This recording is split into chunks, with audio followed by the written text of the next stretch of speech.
Hello, Kuwait Philippines, and hello, Middle East. This is Ms. Mumina, and welcome for our live update today. We have someone very special, isa sa mga proud graduates ng ating UK Diploma in Health and Social Care course, who will share her inspiring story kung paano niya hinarap ang mga challenge during her course at mga natutunan niyang mga skills after finishing her course.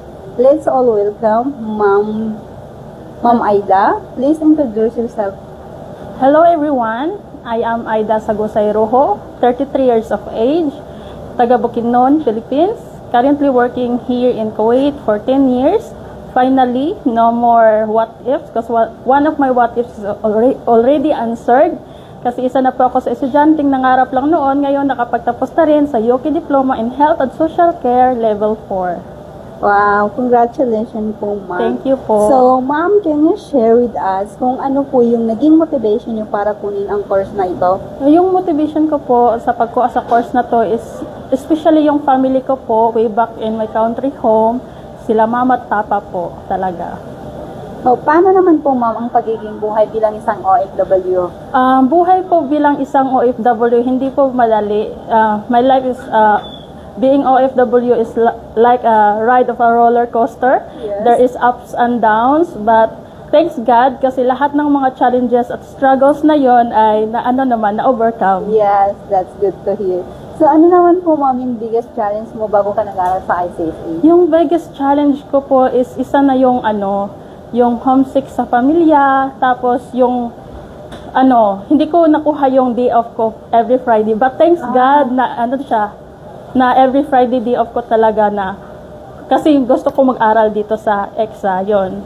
Nakuha ko yung every Friday off ko. Yes. So, paano niyo po nakilala ang ICSE mo?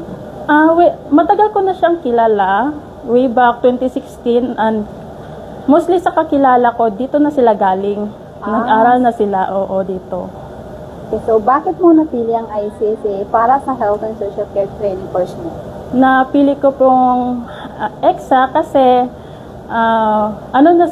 flexible sila sa payment, tapos yung instructor nila napaka-approachable, at saka yung surroundings ng EXA napaka-friendly at supportive po. Yes, and yung schedule din is very flexible, no? Yes po, napaka-flexible talaga at napaka-friendly ng mga staff. Yes, thank you.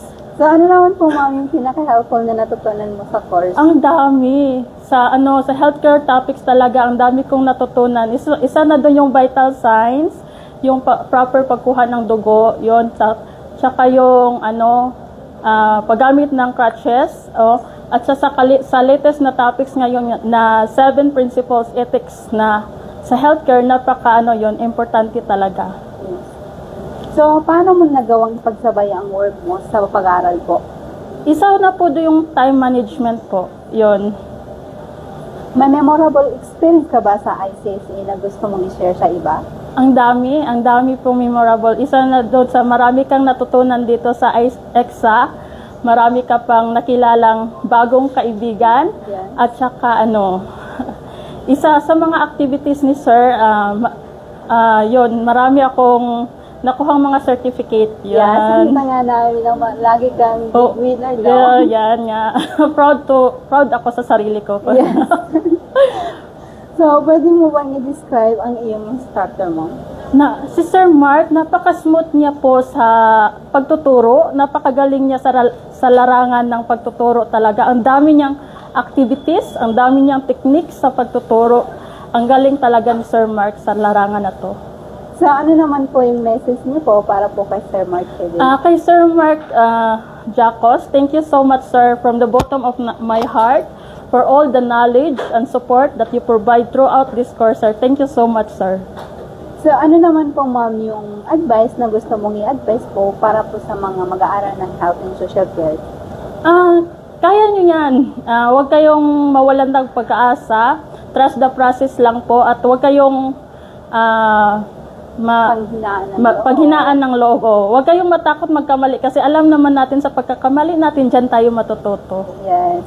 So, i-recommend mo ba ang ICSE sa iba at bakit? Yes, 100% po. Kasi aside sa napaka-approachable yung mga staff, napakabait ng mga yung mga instructor, napakabait at magaling sila sa larangan ng mga tinuturo nila. Napaka-friendly at supportive po yung environment ng EXA talaga.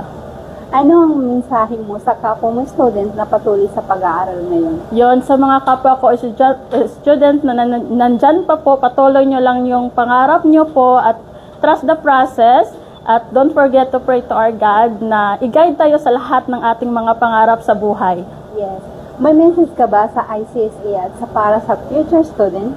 Yeah, to all, sa lahat ng mga ICSA, thank you so much po sa lahat ng support na ibinigay nyo po sa amin at sa pagiging friendly nyo po, napaka-approachable nyo po. Thank you so much po talaga. From the bottom of my heart yun. Maraming salamat, Mama Aida, and congratulations again. And thank you for sharing your journey with us. We are truly proud of your achievement and we hope that your story will serve as motivation for others. At sa lahat ng mga nanonood, if you're looking for meaningful and internationally recognized qualification in health and social care, pwede po kayong mag-message po sa aming WhatsApp number po na +965 9930-2850 or you can message me directly at +965-6076-7714 or pwede po kayo bumisita po sa Kuwait City, Malia Panasonic Tower po.